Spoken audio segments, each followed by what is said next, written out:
Greetings, everybody. Welcome to the Krusty Canuck podcast. It's not really a podcast for this episode. It's kind of a half-assed, just a video summary of my thoughts of this week's past events in Canada, United States, and the free world as we see it, ladies and gentlemen. Pardon if I do sound a little lethargic. I was at the dentist today and I had to get a tooth pulled due to my negligence and basically just passing things off. I had to get some dental issues sorted out right away. I had a dental infection the past couple of days, so my teeth weren't feeling good and my voice wasn't up to snuff, so I couldn't get anything recorded in a timely manner for you. And next couple of days I'll have to rinse with salt water and take Tylenol 3s and take some penicillin pills just to keep the pain down. Pain subsided now. It feels kind of weird that I'm missing that tooth. Needless to say, though, I'm all right. Interesting to see how the world is starting to change before our eyes, especially in the name of Justin Trudeau and his inquiry in the in-committee, more or less blaming the Conservatives for what's going on when we all know that the fingers have been pointed at the Liberal Party and certain influences, and certain party members or senators or parts thereof have been influenced by certain interests. And all this crap going on with India, all these accusations and finger wagging, I'm just concerned how can India really be an enemy of Canada when Canada has done more than enough to accommodate numerous amounts of immigrants from India over the past, you could say, 100 years. I've worked for Indians. I have worked alongside with Indians. I've partied with them in my youth, and I've never had a problem with anybody from Indian descent or anybody right from, the mystery of the country as we speak. But this political game is going to turn detrimental for Canada. Not the Canadian citizens, because I think a lot of us know better. Well, we can smell the BS coming a mile away. We're starting to catch wind of it too, thanks to the likes of the mainstream media, because they're inadvertently promoting what we know to be bullshit, and we can see through it. So my thoughts on that is, let's stand high and stand for what's right. Now, if there has been Indian actors involved with the death of that man there last year, who was a diehard Khalistani, by the way, who wanted a Khalistani state, whether they want to set it up in India or here in Canada, I don't know. I haven't researched that enough into it just yet. But needless to say, to have a foreign dignitary or foreign dignitaries who work in Canada in the name of their country, in the name of embassies and trade and commerce and all that stuff, organize the death of somebody, we got to be concerned. CSIS has said there's been influences from other nations since the Maroney years. That wouldn't surprise me. Maroney was not as great as people said he was. Neither was Chrétien. Neither was Paul Martin. Definitely Harper had his quirks. He was starting to look at our military seriously and trying to upgrade it. But then there was money spent on his party too that was, hush hush in regards to certain things. Every government is impure, ladies and gentlemen. But I'm not going to sit here and blame this prime minister or that president or this leader here. We have to look at what's going on right now. And especially my fellow Canadians out there. I don't care where you're from, what color you are, or how you identify. You live in this country, you grow up in this country, you've been in this country maybe 5 years, 10 years, 15 years. You're descendants of immigrants. We all are. Let's stop worrying about the palette and start worrying about people. Okay? The past 10 years, you have all this woke nonsense. The past 10 years, you have all this identity nonsense. Right? I don't know anybody in my circle who's gone out of their way to harm somebody who identifies as a woman if they're a biological male, or vice versa.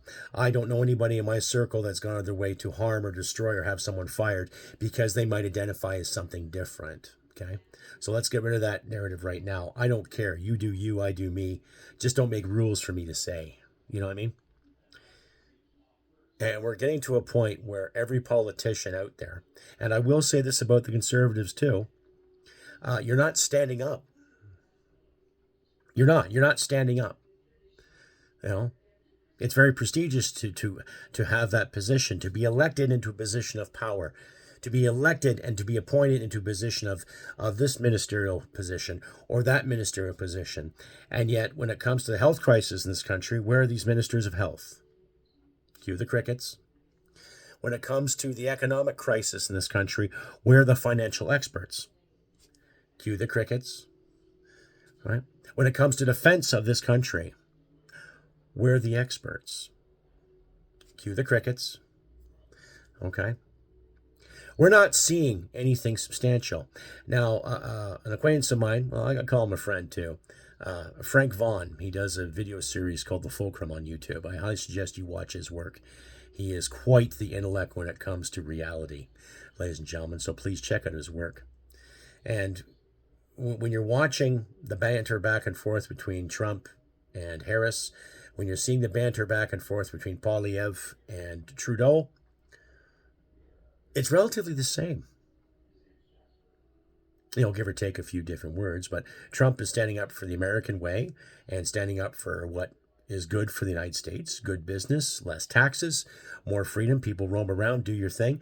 Poilievre's doing the same thing for Canada. Stand up, less taxes, more entrepreneurship, more feeding into the public kitty, where you can have public benefits, but in the same sense, people can keep their own money and create their own benefits, as you should, right? And then what's going on in Europe with ideologies, with religions, with people being here, people being there. You've got the anti-Israel racket, you've got the anti-Palestinian racket, and you've got the anti-democratic racket too. When you look at all these people that are protesting for Palestine, it's loosely Marxist based. Now, that Sammy Dune wankers, they're now deemed as terrorists. Good. You know, I'm a free speech absolutist. I don't care what you say. Say it. If you're a buffoon, you'll be found out and you'll be burnt at the stake. The notional stake, that is. But when you see people sitting around disenfranchising what Canada is and disenfranchising what the United States is and Britain and France and all these working democracies. They're not perfect, but they're working democracies. There's going to be a shift one way or the other. What kind of shift? A shift for the good? A shift for the bad? Right? Our prime minister is a joke. He's been a joke since he was elected. And I'd have to say the first dead giveaway on his really sick sense of humor is when he sat there in a group of ladies being interviewed prior to his election in 2015, saying the magic words, how he admires China's basic dictatorship, how they can turn their economy around on a dime, how their green initiative is saving lots of lives. Whose lives? Mine? Yours? Your wife, your boyfriend, your lover, your children, your school, your institutions? This flag behind me and the flag in my head represents more to me than you can ever imagine. And to my fellow Canadians, I hope it means something to you too. When people say that our anthem is terrible and it's not inclusive, how do you figure? When you say the words, "We stand on guard for thee," that includes everybody that lives in this country. Doesn't matter if you sing the anthem in Hindi, or if you sing the anthem in French or in English, or if you put a Cantonese or a Mandarin twist to it. We still stand on guard for thee. What's wrong with that? What's so heinous about that? Especially to you students out there that are collecting student loans to take your wokeisms in fucking post-secondary institutions, calling me old stock. Do the math. Right? What's wrong with that? What's wrong with an institution standing up for something? What's wrong with people standing up for this country for something? What's wrong with our American friends trying to decide who'd be the better president to suit their interests? The United States is a great example of how democracy should work. Doesn't matter if it's a republic or not.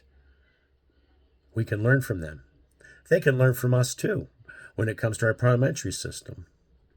But we also have a lot of weaklings in both of our governments who don't like words, who are afraid of this, who are afraid of saying that.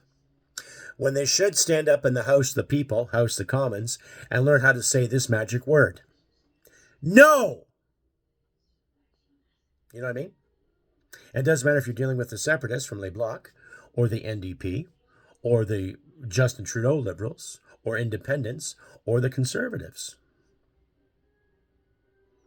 There's too many rules out there to govern our words, govern our speech, what's parliamentary, what's not parliamentary. What is good for Canada, what isn't good for Canada. We don't hear talk about that. Why not? Why don't we hear talk about that? We hear what Canadians want. Oh, Canadians want the carbon tax. Oh, Canadians don't want an election. Who in their right mind wants an additional tax? Who in their right mind wants the cost of living to go up another 5-6%? Who in their right mind wants to not have an election, even though the polls and the numbers are out there? And I'm talking to you, CBC and CTV and everybody else who backs up Justin Trudeau. The polls are telling you something. So quit clenching your pearls, holding on to your jobs and benefits that were given to you by the taxpayer, that have increased for you by the taxpayer, who've given you extra benefits because of the taxpayer, and get a goddamn grip. You might lose your job. You might lose your comfy position. You might lose your little perks and privileges. God, that hurts when I do that. But still, you know what I mean. All right? Now, when we talk about perks and privileges and benefits, because of my time in the military, I only had to pay $260 to get my teeth sorted out, compared to what could have been maybe an $890 or $900 bill, right?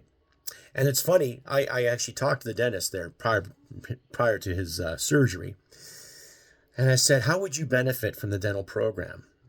And he more or less said, none. I wouldn't have half the staff as he does, and he wouldn't be able to give anything without having papers sent here, papers sent there. So basically this dental program, according to him, is nothing but a goddamn bureaucratic nightmare. Kind of like what us vets have to go through when we talk to our Veterans Affairs people. How to sign this and seal that and get this approved, that approved, yada, yada, yada, to get your piece of paper to make you feel special. Enough of this making me feel special stuff. Let's give it to ourselves to make ourselves feel special. Right? Do these politicians care about where we're going? Do they care about our national identities? Justin Trudeau said, Canada's a post-national state. If that's the case, then what's your job all about then? How many politicians have sat in committee the past couple of weeks in regards to finding why this bail reform is such a joke, or in regards to finding why all these criminals are on the streets, in regards to finding answers when it comes to the SDDT thing? I can see I can't even say it. Frozen. The Green Slush Fund. And yet a few politicians have said, oh, because of systematic racism. Systematic racism? How do you figure?